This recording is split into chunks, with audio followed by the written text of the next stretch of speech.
Bueno, pues bien, vamos ya con el último poema. Y este poema es de un amigo mío, no es mío.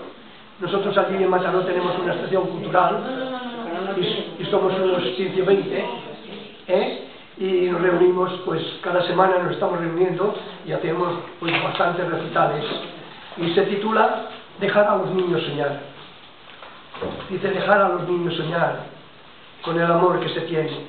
No le queréis despertar de los sueños que ellos quieren. Tener en su corazón jugueteando en el alma, no le quitéis la ilusión de amarse como se aman. Recuerda que niño y niño éramos nosotros dos, enamorando el cariño que hay en nuestro corazón.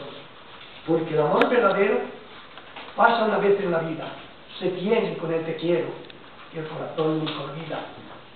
Dejar a los niños soñar con el mejor de sus sueños, para que sean felices en este mundo perverso. De su amor, como nosotros, tuvimos su misma edad. No le quitéis la ilusión de quererse de verdad. Muy bien.